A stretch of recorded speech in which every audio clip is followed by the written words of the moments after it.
As we start, I want to go from the perspective of teaching someone how to drive. As an instructor, you have to be calm. And what I try to do is build that relationship from day one, teaching the student in class, in person, because I'm an educator, telling you the excitement of driving, because I've been through where you've been learning through the public school. And I think you want to have a good instructor who's hyped, excited, wants to get you out. I'm me, and I'm not saying I'm the best, and I know I'm not the worst. But I look back over my career, no accidents, no at-fault accidents. Students have went into the ditch. Students have spun out. Students have lost control. Students have hit a garbage can, but no major head-on collisions going off the road. Students have hit the curbs, and it's because they are nervous. They're nervous. They're nervous. I think good instructors are very calm. Good instructors have a big heart. Before this was a thing, good instructors see that once that second lesson or third lesson is underway, you'll calm down. I've seen instructors scream at students. I've seen instructors grab the wheel. Everyone's a little bit different in how they teach. When I drive students, I want to teach that group too. Who's going to pay attention? Who's going to be on time? Who's going to be goofy and silly? Who's going to show out for other students? Who is really serious? Because I watch when your parents roll in. Are you a late kid? Are your mom and dad late? Are you an early kid? Are you a nervous kid? Are you a kid who's not prepared? Are you a kid who sits up front? I look for leaders. And then we can drive you the second day of class. The state wants you to get a full class session, learning about the rules, setting up driving, learning about the car, where I would take you outside, show you the driver's ed car, show you the brakes, show you the gas, show you the blind spots. I think just really connecting with the car and understanding that this is going to be a tool to not make you an adult. Driving does not make you an adult. I want you to be very clear on that. So what I'm going to go through is read your comments and tie it into the curriculum. And if I can do this, we'll get through. I'll hit you with a few quizzes. You'll see some videos, and then we'll go from there. So we're going to we're on lecture 11, okay? We're going to quickly review the state performance exam, answer some remaining student questions, and then complete the state performance exam. So you're going to get a lot in a short time, and I want to keep it fun. So I need you to describe the Roscommon area. I'm not from there. Describe the Roscommon area in 3 sentences, okay? I'm from the city. I'm from the metro area, okay? We have over 500,000 people. Describe the Roscommon area in your perspective. Each of you should have a different perspective, okay? So if I would describe the metro area, a lot of noise, big trucks, fast cars. I can tell Hellcats, I can tell Mustangs, I can tell semi-trucks, I can tell different types of vehicles because of their sound, okay? At a certain time in the evening, it quiets down, okay? At a certain time in the morning, it ramps up. People are going to work. They're getting coffee. They're getting gas. They're waking up. If you're not learning anything from this class, I suggest you always try to get up early. If you leave late, you're going to speed. You're going to leave your phone at home. You're going to leave your wallet, your identification. You're going to leave important things. And that puts pressure on your mom and dad. Your mom and dad will do anything for you, right? I'm a dad. I'll do anything for my son or daughter, right? I cut my thumb open helping my daughter with her jet ski, right? And I want her to learn about it and enjoy it, right? I'm not a water motorsport person. I'm more of a on-the-road motorsport dad with a 1968 Gen 1 Camaro that is built for quarter-mile racing. She is more of a watercraft because her friends have jet skis, right? I want her to be safe. She's got a life jacket. We want to make sure she has the necessary watercraft things. She's taking a boater safety class. I want her to be safe. And she knows safety is first. She also had a positive manifestation. Dad, you need to come out the garage. Dad, I'm getting this. She manifested. She got it. I always want her to be safe. She's got a small trailer. She's learning how to hook it up, drop the trailer down on the 2-inch ball, make sure it's clamped, cross the chains in case it slips off, plug in electrical connections. We need to fix her trailer lights. Those are things you need to do. She needs a trailer tire, and that's maintenance, okay? And then, of course, the lubrication of the bearings. So she's got responsibility. If you've driven a jet ski before, put yes into the chat, okay? Your parents may teach you, hey, if you want to go on the jet ski, you got to hook up the trailer. Okay. And you got to learn. You got to crank that little ball up, crank the little gear up, raise it up, back up the truck or car, clamp it down. She's learning this. I have an 18-foot open trailer with my car. It's a lot longer. It's a lot different. And I remember me going around the block multiple times because I was scared to back it in. I didn't know how to back it in. And then when I would back it in, I would have my wife and son and daughter direct me in because I didn't want to hit the house. I didn't want to hit the garage. I didn't want to put a hole in the back wall. But she doesn't have an 18-foot open trailer. It's maybe, I had to measure, maybe 5 feet, maybe 6 feet. She has a single trailer, 2-person jet ski. So that's kind of, it's light enough that I could pick it up, or my wife and I can pick it up, and we could kind of maneuver it in the garage, but she needs to learn how to back it in, turning the wheel the opposite way, okay? But she will learn that because she goes out all the time, and she should, okay? And I'm tying this in, so signs. Tell me some of the signs you guys struggle with as you're driving, right? Tell me some of the signs you struggle with, meaning remembering them or forgetting them momentarily, because it does happen. So you need to type this in. Remember, I'm giving you your review. So what I see as an instructor is stop signs. Students like momentarily have information overload. And what happens? They pause and they literally almost roll through the sign. Okay? So you got to remember you have to stop first and pause, and that allows your brain to reset. So the human brain processes information in chunks. Speak 5 to 10 seconds intervals, then pause.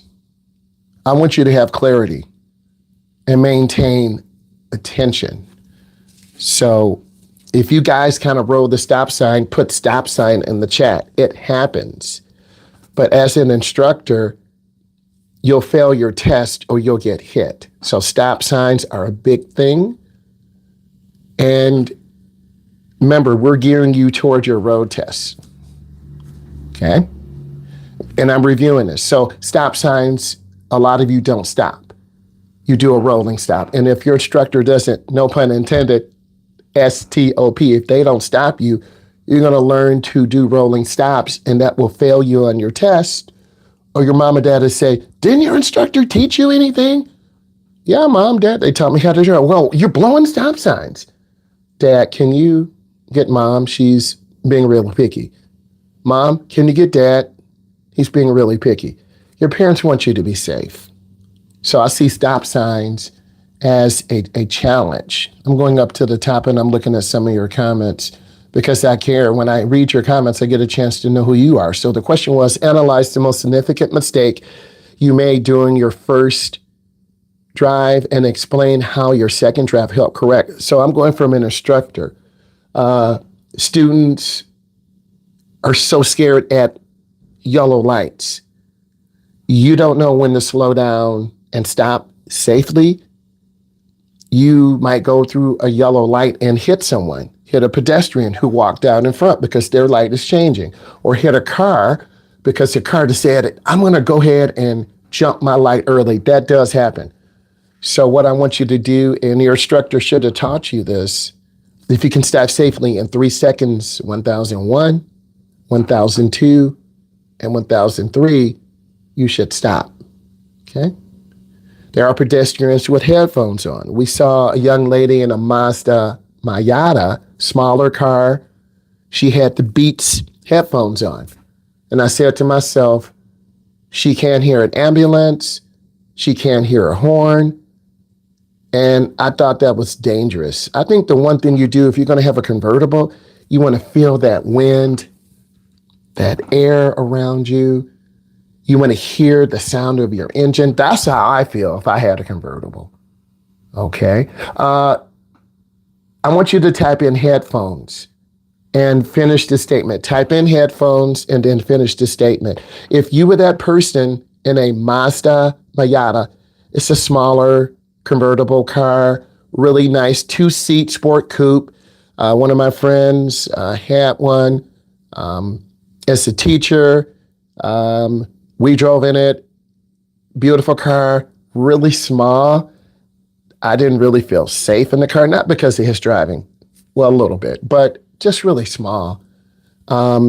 Would you have headphones on or would you not? Would you like to hear that wind, see cars around you? If you've ever been a convertible, would you have your headphones on, yes or no, and tell me why? Okay, I'm going through, so the regulatory signs give beginning drivers problems. Okay, the next group of signs that I feel really make students struggle are speed limit signs, because you're going to look at the speed limit and then you're going to look down at the speedometer. You're going to look at the speed limit, you're going to look down at the speedometer.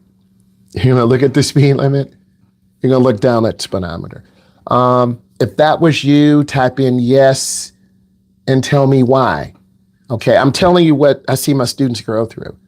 And I'm telling you how to build trust, because your parents are going to be the final judge. They're going to look at you and say, wow, Bryce, you keep staring at the speedometer going off the road. I'm sorry, Mom and Dad. I just want to make sure that I'm not going over the limit. You're going 10 miles an hour under the limit. You're holding up traffic. They're tailgating you. They're cutting you off. Because we were on I-94 and they had major construction because they repaved the left lane. People are driving 75, 85, 90. That's another situation. I'm talking about a beginning driver. We're in the right lane. We're at 10 and 2, 9 and 5, 7 and 3. We're at 65 to 70 miles an hour. You're a beginning driver. You don't need to be doing 75. You don't need to be doing 80. We're not doing 90. Okay?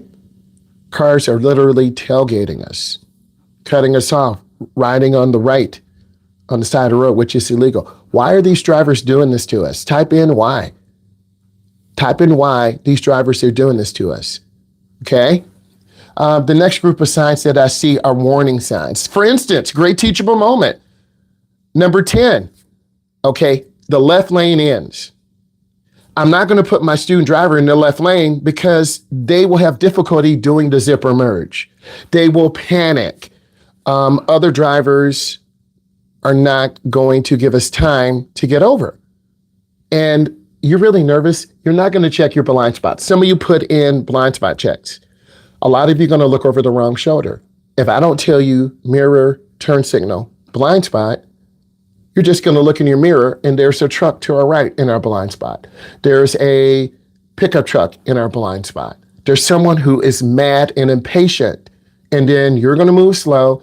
They're going to hit you. And another teachable moment, this elderly man rear-ended a semi-truck. I'm going to pause for a second. This elderly man rear-ended a semi-truck. In our state, if you rear-end someone, you're at fault. Because a semi-truck driver was in an accident, the state police need to be called. The county police need to be called. This triggers a bigger response. Remember, this could be you rear-ending someone. The semi-truck driver is held at a higher level. He or she will have to submit to a toxicology test. He or she will have to show the state police officer their logbook because they can only drive 10 hours a day, 8 hours a day. What if they are out of compliance and they should have been resting? They'll be exposed. What if the trucking company has a record of accidents? They'll be exposed. So, and if the driver is at fault, the trucking company could fire the driver and you lost your job. So I felt sorry for the truck driver, and then a woman rear-ended the old man, and they were getting each other's faces. So I said, oh my God, I saw 3 things at one time. And my student driver didn't really even notice this. So I'm thinking to myself, wow, there's a lot going on. Okay, did you guys see any accidents when you were driving? Type it in and describe the accident, please. So we saw a rear-end collision. We saw a side swipe. We also saw a lot of flat tires.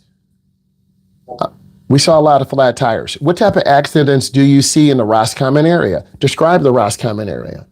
Okay. When they started paving I-94 going towards Chicago, probably late Friday afternoon after rush hour, they got probably 30 semi-trucks out there. They got a crew of 30 to 50 workers out there. They have on their vests and helmets and reflective material because if you speed in the construction area, you're going to get a ticket. Is there construction in the Roscommon area? You're by I-75. Is there construction, yes or no? Tell me where it is. Tell me what areas I should avoid. Because from my experience, I want my student driver to experience rush hour traffic, to learn to be patient. I want my student to experience construction traffic, to learn to be patient. I want my student driver to experience some cutoff, aggression, and road rage. It happens every day because you're driving 10 under the limit, or you're staring at the speedometer, or you're still gripping the wheel. So I try to be calm and support you and guide you. And if your mom or dad is listening, you need to say, Mom or Dad, you need to listen to this. Because if your mom or dad are clocking your tea all the time, you're not going to learn. And it's going to be more difficult. And they want you to drive at the limit, but you're going to drive slower because they're saying, you need to pay attention. There's a truck coming up. You're about to get cut off. There's this. Mom, Dad, you're talking too much. I can't focus. I can't. And I've seen students shut down. So I would say the construction signs are a bigger hazard. And I've seen students where it says exit at 25 miles an hour. They're going 30. They're going 40 because they panic.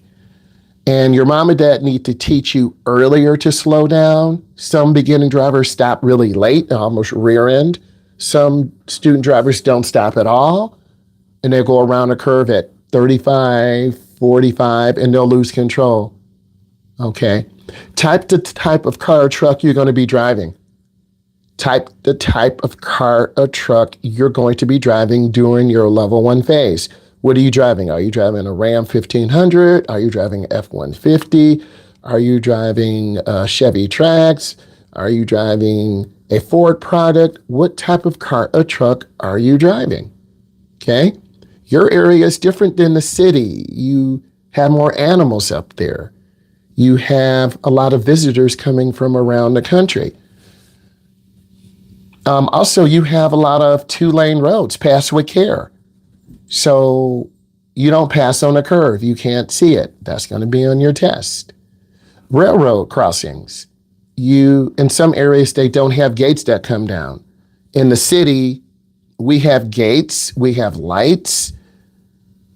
Some cars, the train always has the right of way. These are points. We're reviewing this. So people disregard warning signs. Also, they park in no parking zones or reserved for handicap. That's the instant ticket. That's the $250 ticket.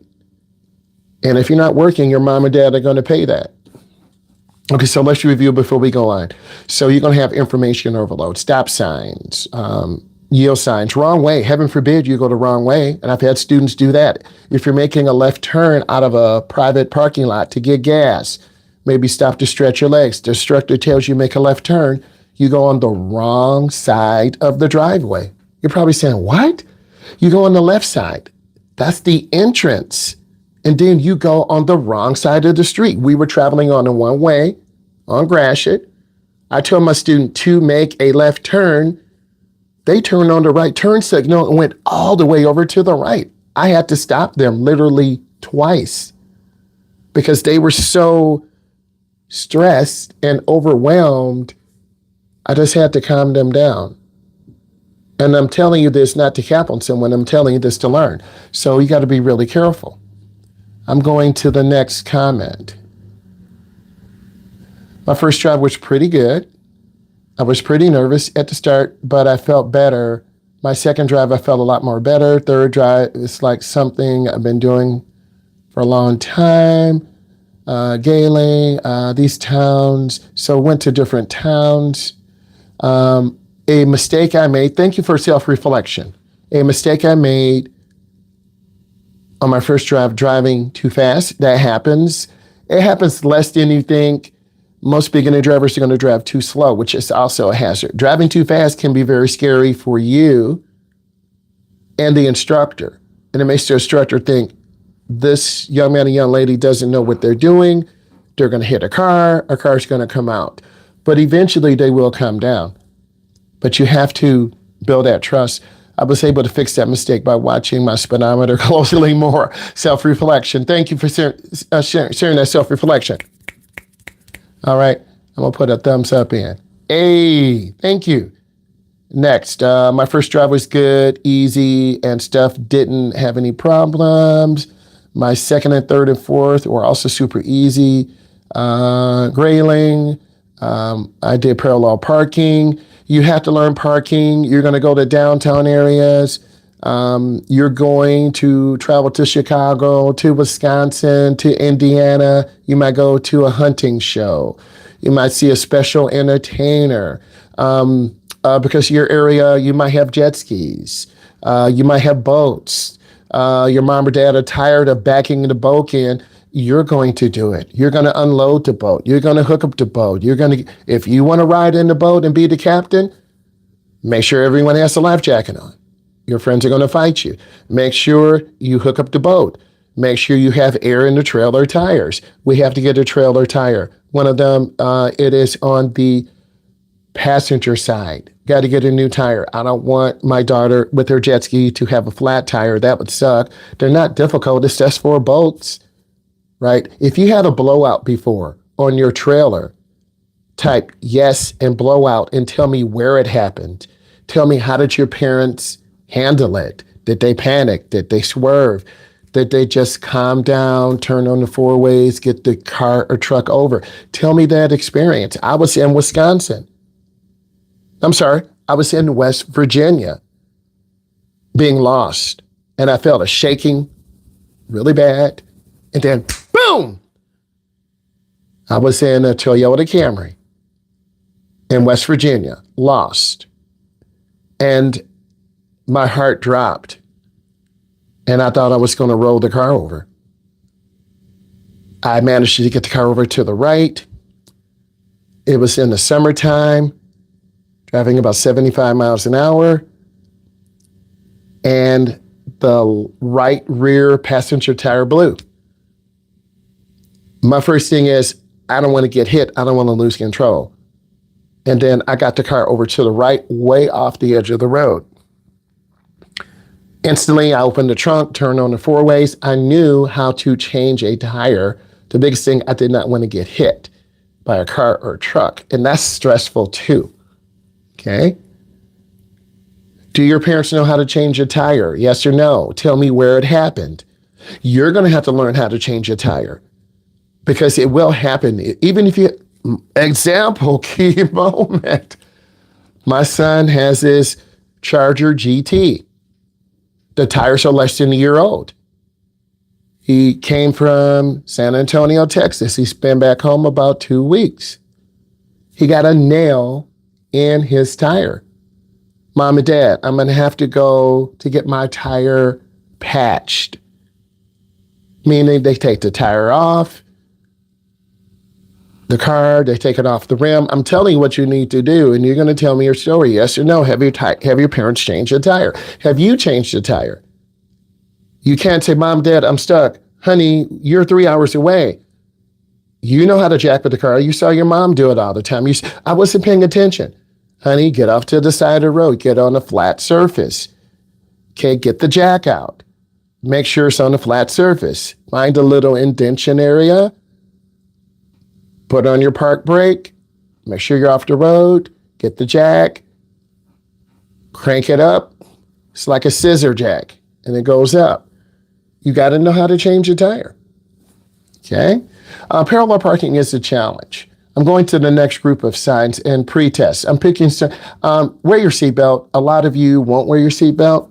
I'm just picking out some things. A lot of you won't wear your seatbelt. Roundabouts are a new challenge too.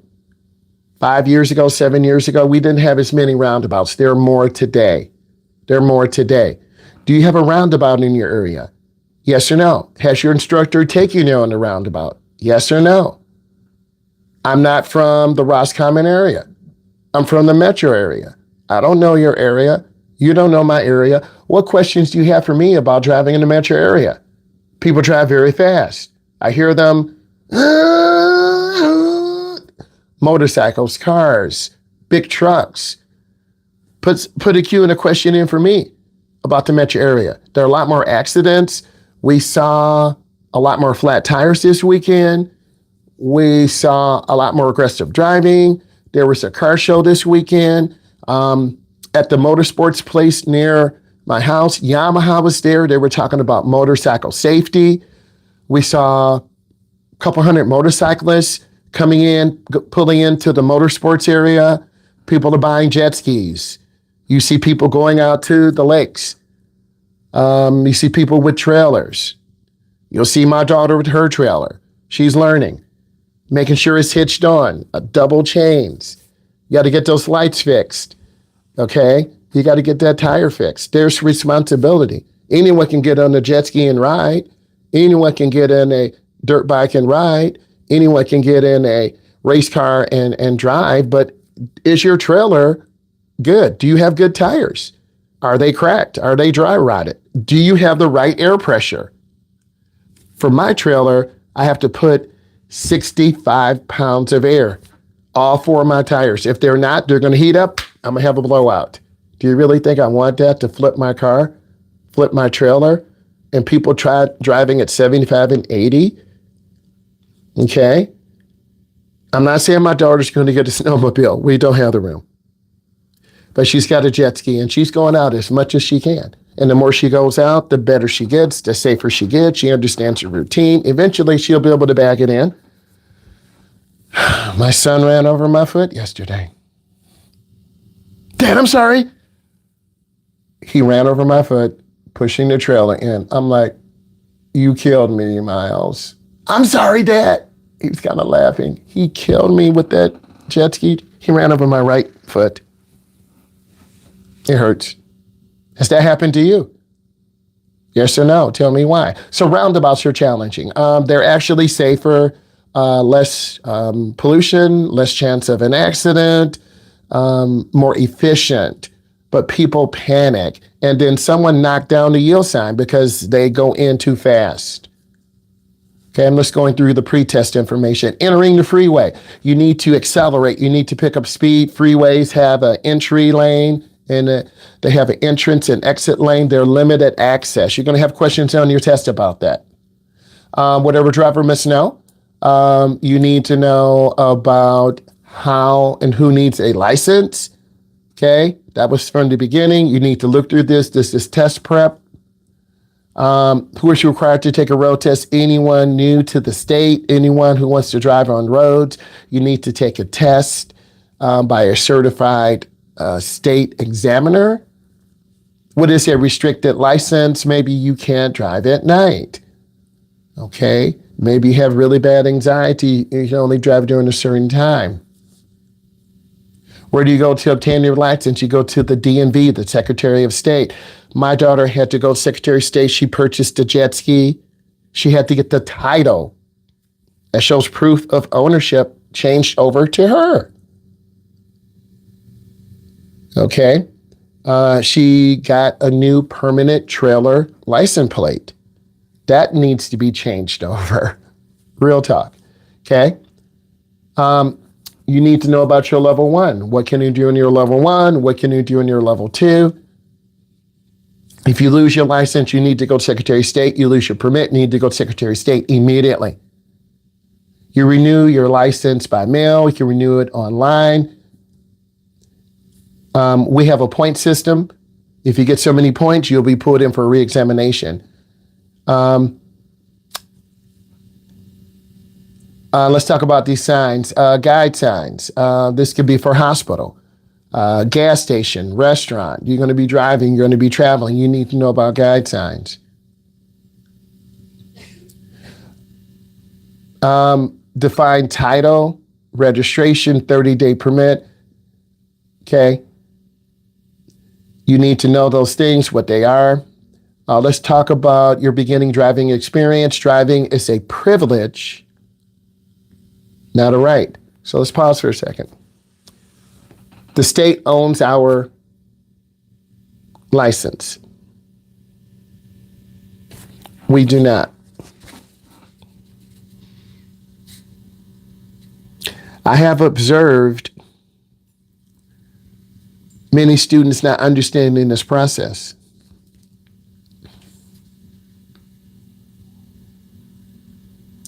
If you get a certain number of tickets, you will lose your license. So you got to have your Segment 1 certificate, proof of a valid Social Security number, legal residence, and proof of identity.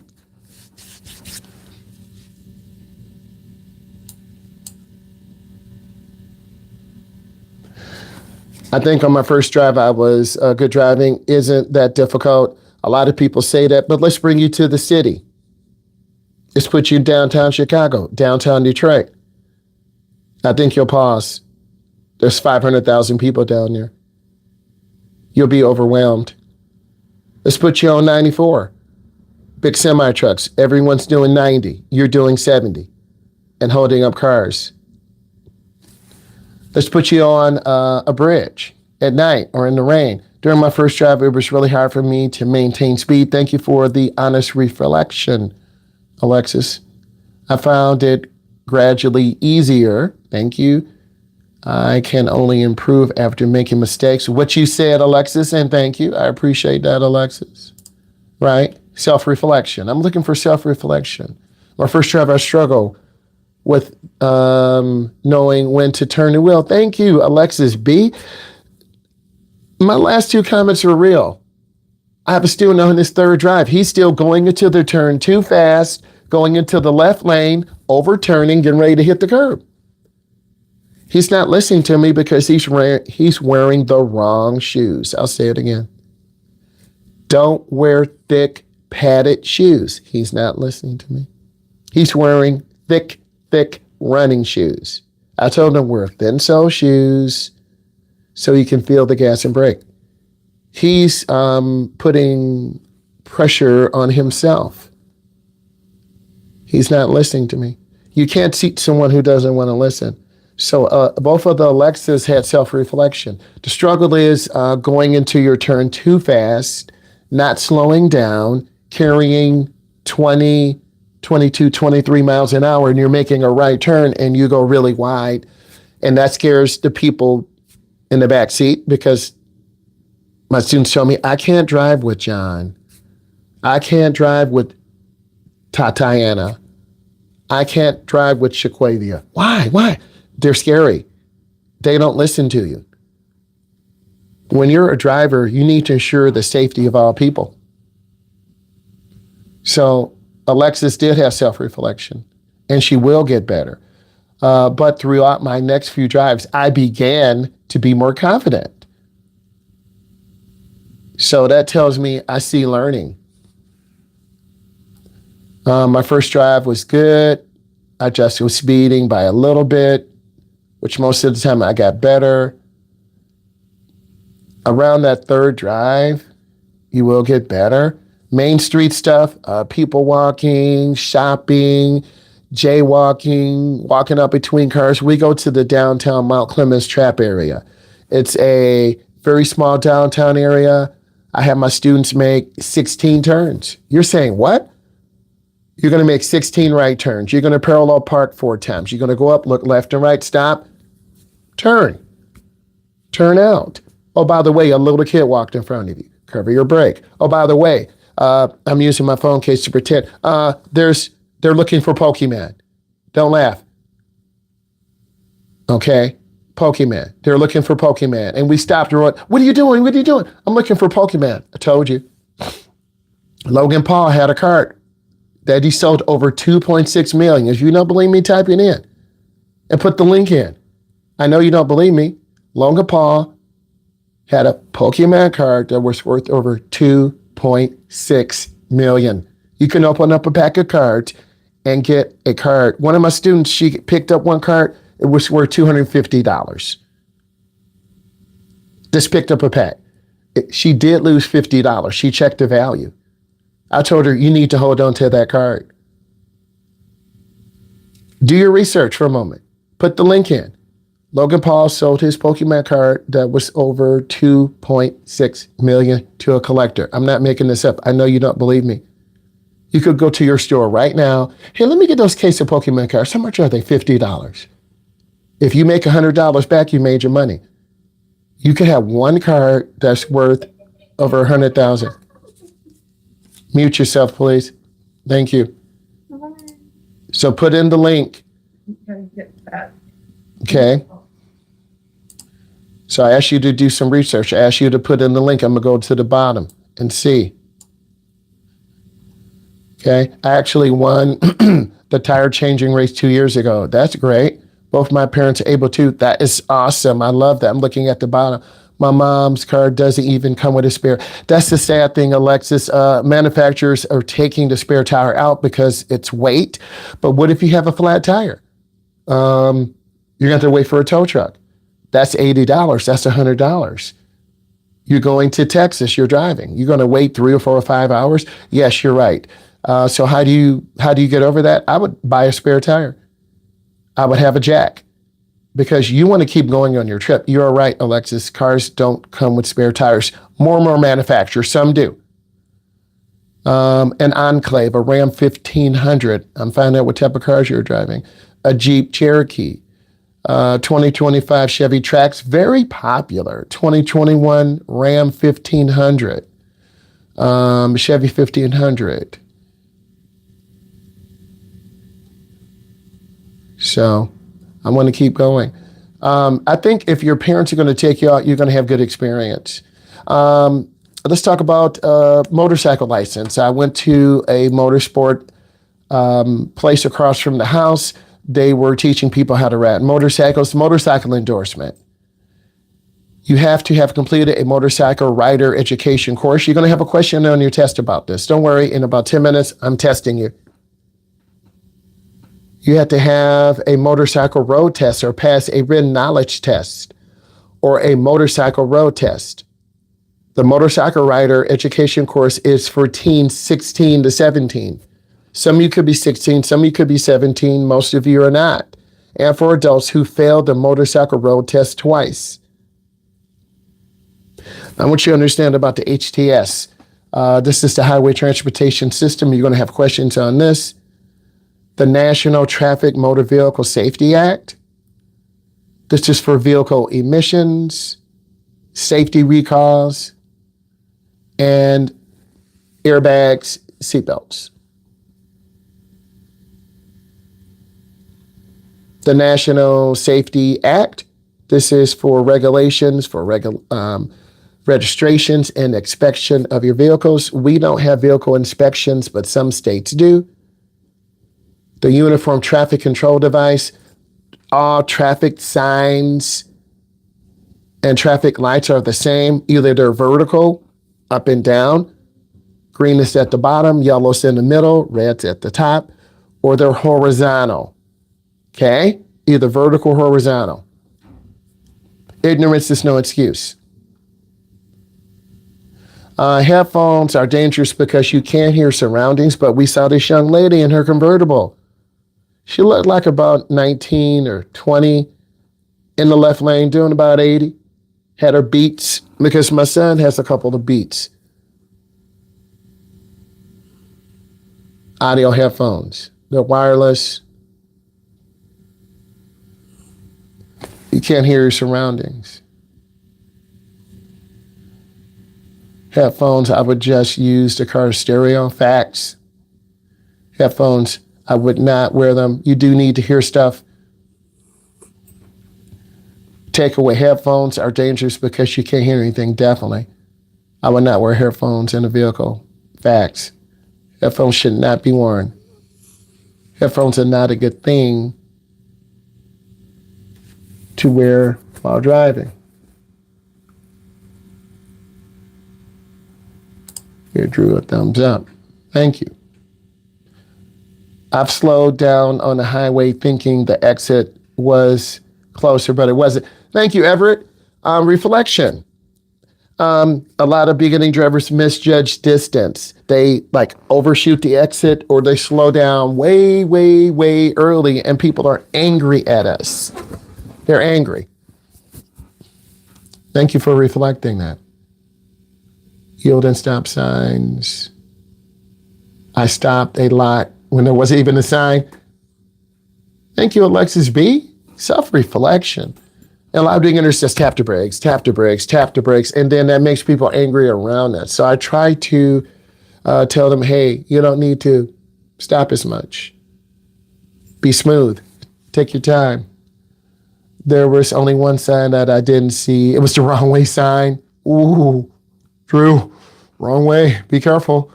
You got to be aware. Give me 2 minutes, 2 minutes, 2 minutes. Pedestrians, tell me where in Roscommon there are a lot of pedestrians. Again, I haven't been in this area. Tell me where in your town there are a lot of pedestrians. The Mount Clemens Trap area. Again, people looking for Pokemon. None of you put in the link for Logan Paul and his card. I want you to find that. I want you to put in. I want you to understand that people are passionate about different things. How much he sold his card for. Okay, it is a thing. There were over 50 people yesterday in the downtown Mount Clemens Trap area. This is my phone case. On the phone, looking. Like 10 people walking, getting ready across the intersection. My student driver's like, what do I do? I'm like, cover the brake. And I can tell because they're all glued to the phone. They're looking for Pokemon. And I know my students think I'm crazy. You guys know some crazy drivers and stuff. Okay. I wrote down the window, hey, how are you doing? You're looking for Pokemon. They're like, yeah. I'm like, oh my God. So,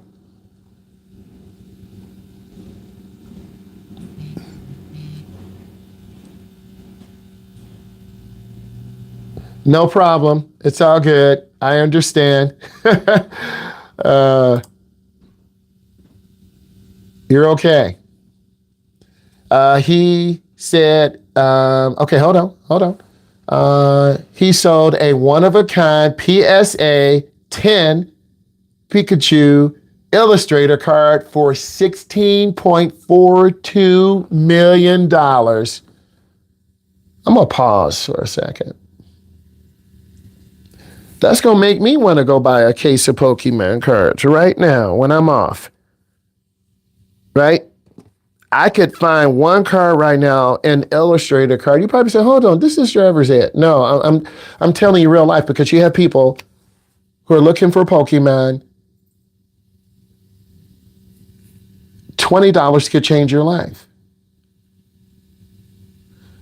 Someone picked up a Will Chamberlain warm-up. They bought it for $10 or $15 at a flea market.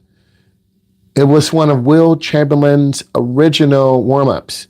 They matched it up, photographs. He made over $100,000.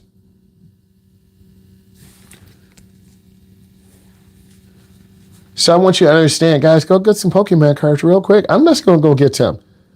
And I got to do research. But the danger is people are on the phone. They could walk out in front of you, which they did. I'm holding this phone up. They could walk out in front of you. You're like, they didn't even stop. There's a little kid. You better cover the brake. Because look, you can excuse a little kid. You can't excuse an adult. Adults know better. Little kids do not. Animals. We've seen a lot of rabbits, a lot of cats. We always see roadkill. I'm just being real. I'm not being gross. What roadkill dangers are in your area? In our area, they're deer, skunks. We have not seen moose because we're not in the area. In our area, they're moose. I'm going to keep going. Motorcyclists. This is the time of year they go in and out of traffic. Lots of deer, smaller animals. Thank you, Drew. Appreciate you. Emergency vehicles, pull over to the right. That's automatic fail if you don't do that. Work zones. I've never had students hit cones, and I don't want them to. We want to respect our construction workers. I'm very careful on that because these people are outside on I-75, 94, I-80, I-65, people are doing 80, 90, 100, cutting in and out of traffic. They're going to kill someone.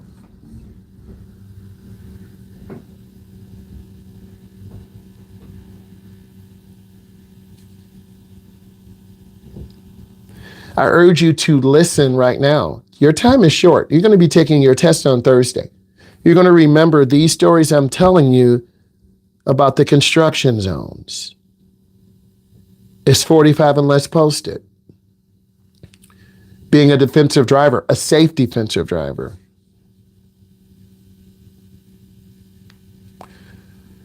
Drew is telling me he's seen lots of deer and smaller animals. We don't want to hit a deer.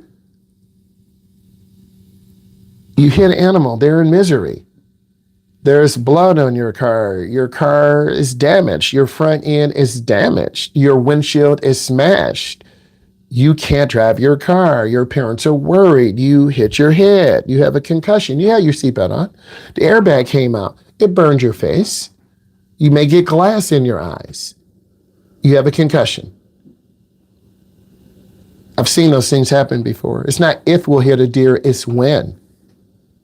I've observed drivers hitting deer. You still will take your test. Thank you. You still will take your test on Thursday. You'll just have to contact the driving school and they will make up that day in August. Thank you. So you got to be that defensive driver. Occasionally where we are on I-94, I-75, I-80, you'll see maybe a deer that gets onto the expressway. You know what's going to happen. It's going to get destroyed. Yes, you still take your test. You'll still take your test even if you missed a day of class. Okay? I need you guys to text me right now what day you missed so I can mark it in the attendance because I have to take a picture of the attendance roster and send it to corporate. So all of you who are listening, if you missed a day, text me right now what day you missed, and then I'll update the attendance. Go ahead and do that right now, okay? Because I try to be prepared because without the attendance roster, you guys won't get your certificate. Because corporate's going to say, hey, we don't have the attendance roster. Oh, I'm sorry. Like, this is my job. Even though I'm online, I have to give the curriculum, mark attendance. It's a lot. Stay focused, Maverick. Wake up. All right. So it's really important. Maverick is on that blurry screen. Wake up, Maverick. Anyway, it's really important that you guys text me so I know which day so I can update the attendance so we're good. Okay, because all driving schools across the country have to be state compliant. Is the instructor certified? And do they have an up-to-date instructor endorsement? Yes, my instructor endorsement is good for another year. Does the driver's ed car have insurance and proper registration? Yes, it's in the glove compartment. Just like if we were speeding, we're not, we get pulled over by the Mustang, license, registration, proof of insurance. You're a driver's ed instructor. Why is your student going 20 over? That would be crazy. Never, never. Okay. Is the instructor compliant with their paperwork? I want you to get your license, Bryce. Alexis Jones, I want you to get your certificate on time. I'm going to do my job. Did your instructor, get your stuff to corporate office? It's down here in the metro area. It's got to be put into the mail. It has to be signed. 6 drives, signed and dated. 4 driver's observation, signed and dated. Did you spell your name right? Or did you write your name really sloppy and we can't read it? I always tell my students, print your full legal name. First, middle name, last, and middle. Print it. Put the day's date of the class. Put your telephone number and your parents. Because thousands of driver's ed cards come into the office daily. It's a huge logistics nightmare. If you write your name sloppy, then they don't know who you are. And then you send me a text, hey, it's been a month. I didn't get I don't know what happened. You didn't put your last name on your drive card. You just put your first name in. And then your parents are taking off my head. They're not taking off my head. Then your parents are taking off corporate's head. You didn't put your last name. But then they trace the telephone number or they trace the start date of the class. So I always am very intentional. So again, if you missed a date, you need to text me so I can update attendance. And after Thursday, I take a picture of the roster because I won't be there in person. Another instructor will. So I'm preparing you for Thursday now. Work zones. Work zones on the U.S. highways have become increasingly dangerous. I think I'm halfway through this. Yes, I am. I'm halfway through. So work zones are dangerous. Type in takeaway, please. What did you learn? Type in takeaway, Takeaway. I need 2 or 3 complete sentences. I ask you to reflect about your driving. I ask you to mention something that you're struggling to learn. It could be signs. It could be controlling the car. Thank you, both Alexis and Drew, for taking a moment to have self-reflection. I can read in your words. Some of you are just putting whatever. I don't care. Other people, because all students struggle. For me, my struggle is backing the trailer into a garage because I don't do it much, but I have an 18-foot open trailer. And if I turn the wheel too fast, the trailer's going to go sideways. And my wife is like, you got to back out again. The trailer's about to hit my car. And I don't want to hit her car. Or you're sideways and you can't get in. I've been there. And now, years later, my daughter has her jet ski. So she's got a Jeep Limited, smaller vehicle. I did have a 3/4 ton van. She had to get her hitch installed. I don't want her to get a cheap hitch. The holes have got to be drilled through the frame. You got to put those bolts in. They got to be torqued down to 65 foot-pounds. You got to have the proper electrical connection. My trailer is 18 feet long. And I have a 3,000-pound car, plus tools in the car, charger. So I'm carrying my vehicle, that is probably 4,000, plus the trailer, it's probably 1,000. Then my car was probably, you see where I'm going. And I have an electric brake. She does not. Could she back my trailer in? Probably. Eventually, if she wants to go racing and get in that car and go 150, she's going to have to learn to back the trailer. Anyone can pull out. You just back it up. You crank up the wheel. You back up. You line it up. You drop the trailer down on that tongue, on that ball, and clamp it in. Hook up your chains. Hook up the electrical connections. Oh, I forgot to put air in the tires. So I guess you're going to have a blowout in 20 minutes. Oh, I don't have a spare tire. I guess your day is ruined. I have 2 spare tires, just in case. And if I blow 2, it wasn't meant for me to go to the racetrack. Oh, I got to go to Kentucky. There's a heads-up race. Oh, my van had a flat tire. So there's a lot of maintenance. She doesn't have a 3,000 pound car. She's got her jet ski. I don't know how much they weigh. You guys tap in how much your jet skis weigh, right? I told you my son ran over my foot. It hurt, and my foot is like throbbing. I don't think it's broke, but my toes are numb. How much does the jet ski weigh? I'm telling you this, it's real. He got too excited, like a grown Olympic. Dad, I gotta get out the way. I'm like, hold on. I don't want you to hit my car. Dad, I got it. As soon as he said that, he started pushing, ran over my rifle. I'm like, Myles, what? You ran over my foot. I almost screamed at him. Right. He ran over my foot. I get counter thumbs up takeaway. I learned that signs teach someone, as most student drivers panic at first, they do, and pay more attention when checking the surroundings. Takeaway, I've learned the right distance to turn. Thank you, Everett. 100 feet, a half a block. And then my daughter's going to learn to back that trailer in because mom and dad cannot keep coming out. And it's not that difficult. You got to learn. It's the opposite direction when you're back in. You got to back in slow.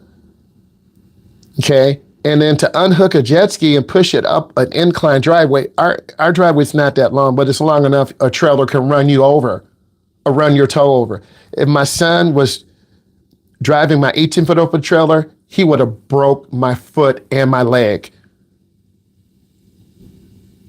3,000, no, more than that, 4,000 pounds versus a couple of hundred. It's crazy. He ran over my foot and it still hurts, man. Like if you have my foot, my big toe and my first three are throbbing. Like you need to go get your foot x-rayed. I do. Takeaway. I learned that you need to check your side mirror facts, turn on your blinker for switching lanes, stop signs. I also learned that you need to go over to the exit earlier. Thank you. Maverick, takeaway. I've had a lot of fun driving with Mr. F. Yes, I learned that going can be stressful. It's amazing time. The only thing I struggle with is signaling and looking. Facts. Thank you for sharing that. Okay, I'm going to hit you with a quizzy. I'm going to pause for a second. This is a good, thorough reflection. We reflect on your driving. We went through some of the curriculum. We told stories such as my son running over my freaking foot with the jet ski trailer. My daughter's got to learn how to back that in because mom and dad are tired of getting up and just putting it in sideways and just pushing it up. But that's our daughter, but she's got to learn.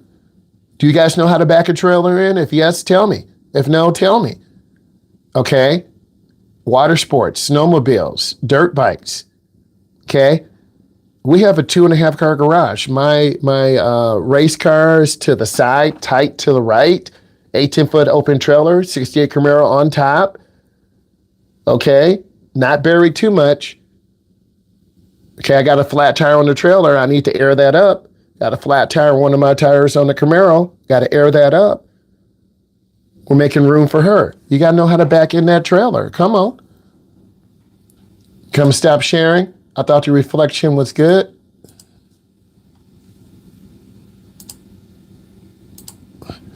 Okay, it's a little laggy. Give me a second. I'm going to close the program.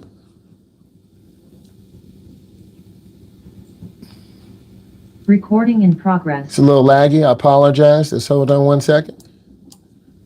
Let me close some of these windows.